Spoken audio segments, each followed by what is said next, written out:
दोस्तों, क्राइम की दास्तान के इस नए एपिसोड में आपका स्वागत है। अगर आप चैनल पर नए हैं तो चैनल को सब्सक्राइब करें और वीडियो को लाइक ज़रूर करें। आपके सपोर्ट और सहयोग की हमें ज़रूरत है।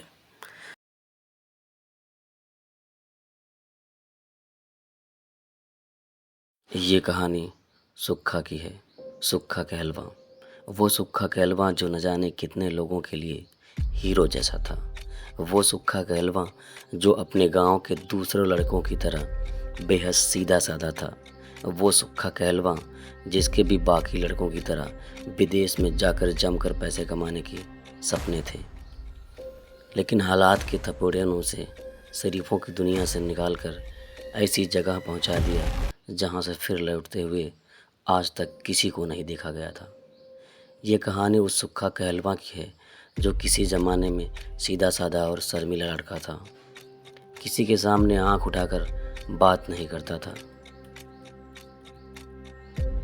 लेकिन बदले हुए हालात ने उसे इतना बदला कि पंजाब से लेकर पश्चिम बंगाल तक उसके सामने किसी की भी आंख उठाकर बात करने की हिम्मत नहीं पड़ती। आखिर ये सब कैसे हो गया? कैसे एक शरीफ इतना बड़ा बदमाश बन गया? कैसे 7 समंदर पार जाने के सपने देखने वाला ऐसे रास्ते पर पहुंच गया जिसकी मंजिल सर्द या मौत है? सुक्खा कहलवां की कहानी भी ऐसी ही है। उसके शरीफ से बदमाश बनने की कहानी, एक गुर्गे से गैंगस्टर बनने की कहानी। अक्सर बम्बईया फिल्मों में एक चीज़ देखने को मिलती है कि पुलिस की रिपोर्ट में लिखा गया नाम पूरी दुनिया के लिए दाग बन जाता है और ज़िंदगी को बेपटरी बदलते देर नहीं लगती। सुक्खा कहलवां की जुर्म की हुकूमत पंजाब से लेकर पश्चिम बंगाल तक फैली हुई थी और साल 2000 से लेकर 2015 तक इस सुक्खा कहलवां ने जुर्म की दुनिया में जमकर नाम कमाया।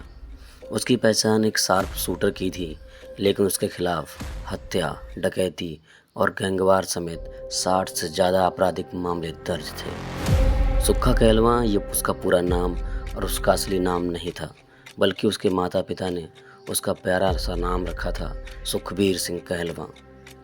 दरअसल पंजाब के कपूरथला जिले का एक गांव है कहलवां। सुक्खा का जन्म इसी गांव में 21 जून 1987 को हुआ था। बाद में सुक्खा ने अपने नाम के आगे अपने गांव का नाम लगा लिया था।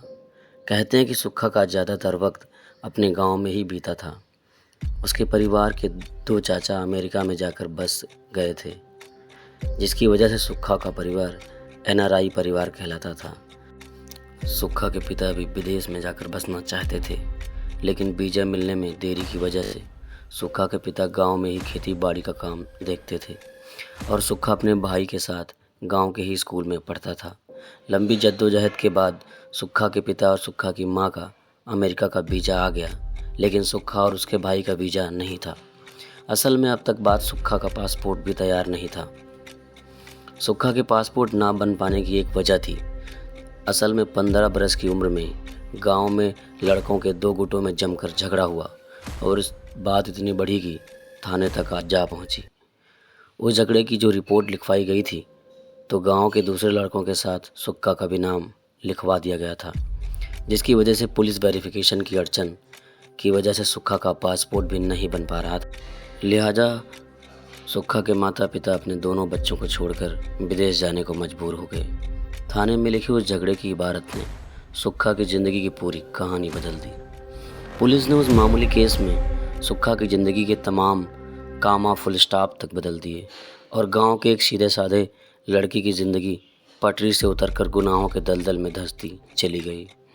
क्या कहलवां वो गैंगस्टर था जिसने नए ज़माने की सबसे कारगर चीज़ सोशल मीडिया को अपना सबसे कारगर हथियार बना लिया था? वो सोशल मीडिया पर बहुत एक्टिव रहता था, ख़ास तौर पर फेसबुक पर। यहाँ तक कि वो जेल में रहने के दौरान भी वो अपना स्टेटस रोज़ की तर्ज पर अपडेट करता रहता था। इसी वजह से उसकी फेसबुक पर ज़बरदस्त फ़ैन फॉलोइंग थी। ख़ास तौर पर अब जब उसकी कोई फ़ोटो गन के साथ होती थी तो उसे ज़बरदस्त लाइक मिलते थे, जिसकी संख्या हज़ारों और कई बार लाखों तक पहुंच जाती थी। हालांकि गुनाहों की ज़िंदगी में उतरने के बाद सुक्खा को एक बार वापसी का रास्ता भी मिला था, जब उसका एक रिसॉर्ट के मालिक की बेटी के साथ अफेयर हो गया था।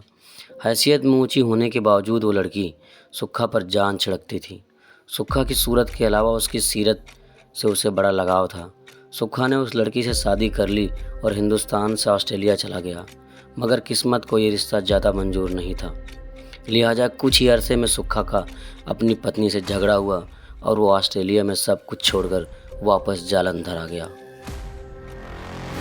2013 में सुक्खा ने प्रधान सुदर्शन ढिल्लों की हत्या की थी और उसके बाद उसके गुनाहों के फहरिस्त तेजी से बढ़ने लगी और पुलिस के रिकॉर्ड में हत्या, लूट, डकैती के करीब 60 से ज़्यादा मामलों की फाइल तैयार हो जाती है। एक वक्त ऐसा भी आता है कि सुक्खा कहलवां पंजाब पुलिस का वांटेड क्रिमिनल बन जाता है। यहाँ पहुंचकर सुक्खा पूरी तरह से नामी बदमाश हो जाता है। ये वही दौर था जब सोशल मीडिया भी तेज़ी से बढ़ रहा था। सुक्खा इस सोशल मीडिया की ताकत का अंदाज़ा लगा लेता है।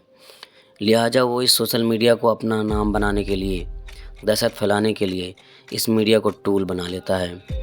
फेसबुक पर वो कम से कम 3 ऐसे अकाउंट बनाता है जिन पर वो अपनी बदमाशी की तमाम तस्वीरों को अपलोड करके लोगों के बीच पहुंचाता है। उसकी फैन फॉलोइंग का आलम यह होता है कि उसकी हर एक तस्वीर पर लोग एक हीरो की तरह लाइक करते हैं। 21 जनवरी 2015 का दिन था जब पुलिस सुक्खा को नाभा जेल से जालंधर अदालत में पेशी के लिए ले जा रही थी। बिल्कुल फिल्मी स्टाइल में 2 लग्जरी कारों ने पुलिस की उस वैन को घेर लिया जिसमें पुलिस वाले सुक्खा को लेकर जा रहे थे। इससे पहले पुलिस वैन में मौजूद पुलिस वाले कुछ समझ पाते, कार में सवार बदमाशों ने ताबड़तोड़ फायरिंग शुरू कर दी। असल में उन 2 कारों में 15 गैंगस्टरों की टोली मौजूद थी जिसके पास ऑटोमेटिक पिस्टल और डबल बैरल गन थी। इसके बाद कार सवार बदमाशों ने पुलिस वालों को घेर लिया। उसने उनके असलहे छीन लिए और फिर वैन को पूरी तरह से घेरकर सुक्खा पर 1-2 नहीं 60 से ज़्यादा गोलियां दाग दी। सुक्खा की मौके पर मौत हो गई। इस वारदात का सबसे चौंकाने वाला पहलू ये है कि सुक्खा को मौत के घाट उतारने के बाद भी जब गैंगस्टरों का गुस्सा शांत नहीं हुआ तो वहीं उनकी लाश के पास गैंगस्टरों ने जमकर भांगड़ा किया और पुलिस की जीप से ड्राइवर की डंके की चोट पर ऐलान करते हुए कहा कि सबको बता देना कि इस मर्डर का प्लान गोंडर गैंग के ही तैयार किया है। सुक्खा के मर्डर के बाद जब सुक्खा के माता पिता अमेरिका से लौटे तब उसको इस बात का पता चला कि असल में अपनी हत्या से पहले सुक्खा को इस साजिश का पूरा पता चल चुका था। उसे यह भी पता चल चुका था कि इस हत्या के पीछे गोंडर गैंग के अलावा प्रेमा लाहौरिया और सोनू बाबा का हाथ है। असल में इस बात का पर्दाफाश उस वक्त हुआ जब सुक्खा कहलवां की हत्या के सिलसिले में आरोपी गैंगस्टरों को पकड़ा गया। तो पुलिस की पूछताछ में ये सामने बात आई कि सुक्खा को कैसे मारने की प्लानिंग की गई थी, लेकिन किस वजह से उस प्लानिंग को अंजाम तक नहीं पहुंचाया जा सका था। उसके बाद भी सुक्खा को फगवाड़ा के पास मौत के घाट उतारने का प्लान तैयार हुआ था और ये तब तय हुआ था कि उसे 21 तारीख को कैसे मारा जाएगा। ये थी पंजाब के हाल के सालों में सबसे बड़े गैंगस्टर सुक्खा कहलवां और सुखबीर सिंह कहलवां का किस्सा, जो 28 साल की उम्र में पंजाब के साथ साथ कई राज्यों में पुलिस का सिरदर्द हो गया था।